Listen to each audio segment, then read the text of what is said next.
Hey, I'm Robert Pattinson. Oh, Edward. Everybody wants to be a vampire. It's just hot, you know what I'm saying? They're 100 times more attractive. He's different from the other vampires. She sees him as like the perfect creature, which is just impossible. Most of them have killed many people, and it's something that they've had to deal with. I like the fact that that was what he was like, and yet he was still the hero of the story. Ready? And action! We had a lot of challenges because we have a big cast of characters, but they're all very specifically described in the book. So people know what every single character is supposed to look like. And the most challenging one, of course, Edward. I had not seen Rob before he was cast, and everybody has a huge stake in who it is. They want their Edward. He's supposed to be the most beautiful man in the whole world, perfectly sculpted cheekbones. Who can live up to that? Well, actually, Rob Pattinson can. Strangely enough, that guy is one of the most beautiful men in the world, and such an interesting soul inside, you know. You know, and a lot of guys are pretty, but they're not dangerous, and other guys are dangerous, but they're not pretty enough. And when they started talking about Rob, I was like, okay, well, he really seems like he's going to be able to do that. He's got both sides. When you first read the script, your initial reaction is, this is impossible to play. I mean, it's completely and utterly impossible. She sees him as like the perfect creature, and so, I mean, it's kind of like, all right, so he's perfect, okay. I've got to play perfect. Then I did the audition, and what people kind of said about why my audition was apparently good was because it was a lot more pained. So I kind of built on the fact that he's extremely tortured by various different things. It's really important that he's constantly fighting this thirst for her blood, and it's this internal struggle that's going on constantly.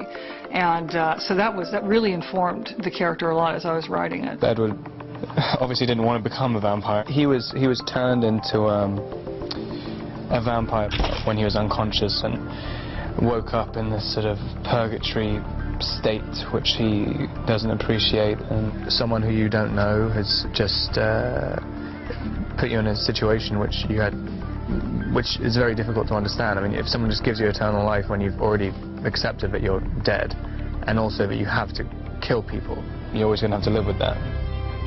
And also, you have an infinite memory because you're a vampire as well, so he's always going to be racked with guilt. When it comes to the big fight between the bad and the good, I mean, he's essentially fighting the bad side of himself. Bella comes into his life and almost tries to destroy this, at least, stability that he's created. He's scary. He himself is like terrified by the way she makes him feel, and so he doesn't think that he can control his vampire instincts. He just wants to consume her. He's been living this sort of fossilized existence for 80 years and just trying to play a person who something happens to them to just completely thaw all their emotions after 80 years, and you feel everything with such intensity. Edward is described somewhat like a mountain lion. We had a choreographer come in, not that we wanted to look like a cat or, you know, having claws and things, but we just wanted to have that as a sense memory in our bodies. You learn it and then you kind of forget it and let that inform your performance. I mean, I was trying to establish a way of, when they're behaving like humans, having some kind of strain, because, I mean, it must be so annoying if you can move from here to over there in 1 second. Like, why would you bother just strolling over there? I mean, it must be kind of irritating. And now he's gonna jump!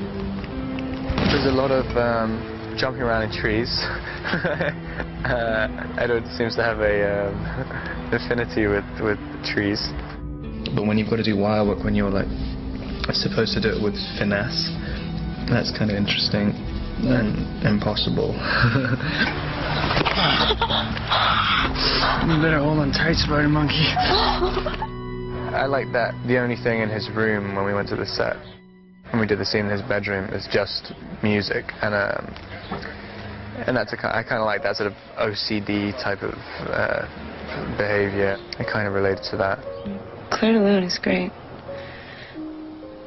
Of course, when he played the piano in the movie, you can see he's a fabulous musician. But I kept hearing tales of his singing, so I'm like, can I hear you? Can I please hear something? Oh, it's not ready, it's not ready, it's not ready.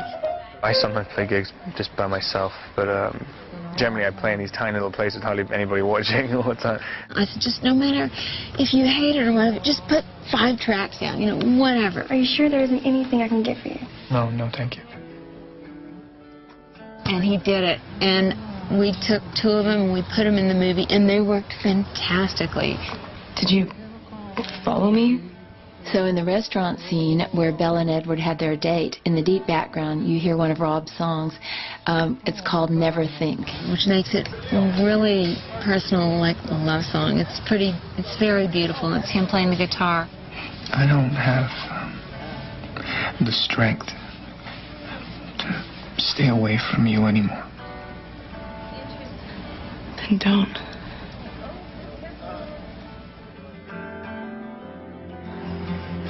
You can try to suck the venom out. No, I won't be able to stop. Find the will to stop. But choose. She only has minutes left. Everybody was kind of shocked when I said I want to put this song called Let Me Sign in the Bella's death scene in the ballet studio where she's dying, you know, from the venom and from the blood.